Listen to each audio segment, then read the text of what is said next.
Have you ever noticed that nobody seems to like attacking Andrew Yang? He never gets attacked, whether it's by Donald Trump or the other Democrats who are running. Why is that? Well, let's ask Elizabeth Warren.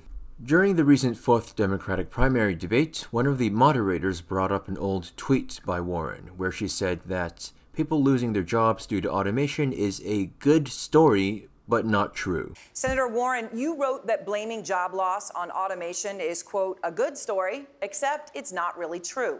So should workers here in Ohio not be worried about losing their jobs to automation? Now listen to Warren's response and pay attention to the first few words that she says. So the data show that we've had a lot of problems with losing jobs, but the principal reason has been bad trade policy. The principal reason has been a bunch of corporations, giant multinational corporations, who've been calling the shots on trade. Did you catch what she did there?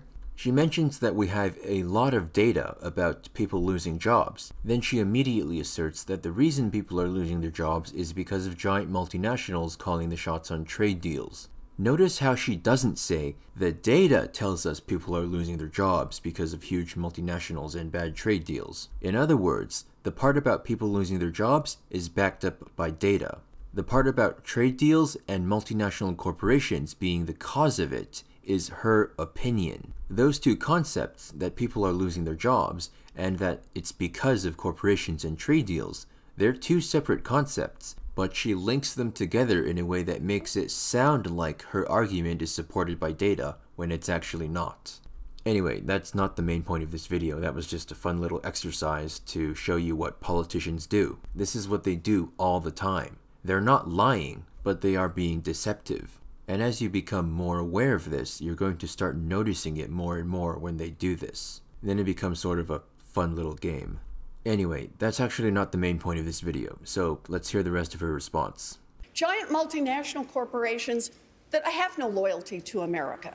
They have no loyalty to American workers. They have no loyalty to American consumers. They have no loyalty to American communities. They are loyal only to their own bottom line. I have a plan to fix that. And it's accountable capitalism. It says you want to have one of the giant corporations in America, then by golly, 40% of your board of directors should be elected by your employees. That'll make a difference when a corporation decides, gee, we could save a nickel by moving a job to Mexico, when there are people on the board in the boardroom saying, no. Do you know what that does to our company? Do you know what that does to our community, to what it does to our workers? We also need to make it easier to join a union and give unions more power when they negotiate.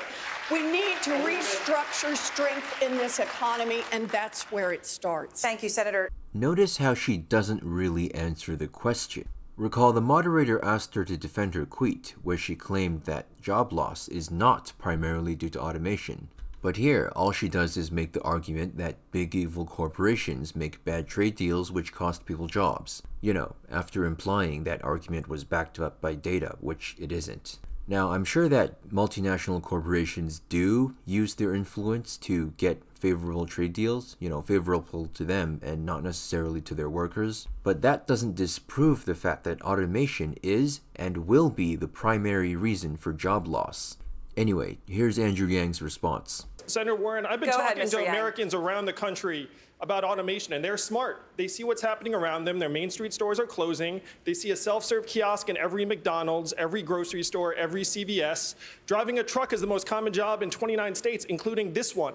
3.5 million truck drivers in this country, and my friends in California are piloting self-driving trucks. What is that going to mean for the 3.5 million truckers or the 7 million Americans who work in truck stops, motels, and diners that rely upon the truckers getting out and having a meal? Saying this is a rules problem is ignoring the reality that Americans see around us every single day. Numbers, facts, and real-life examples.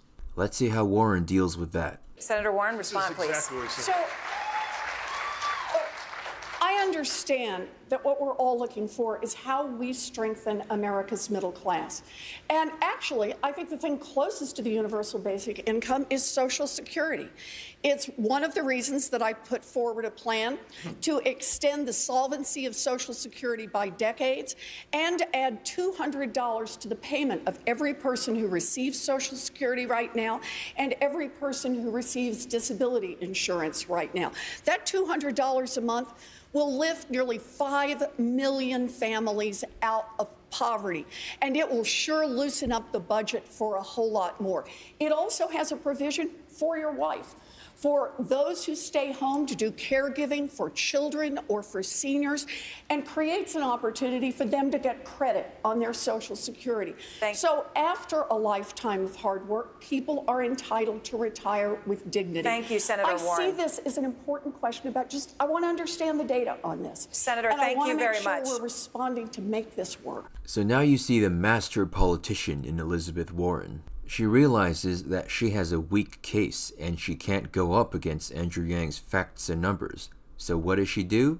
She does what any skilled political debater does.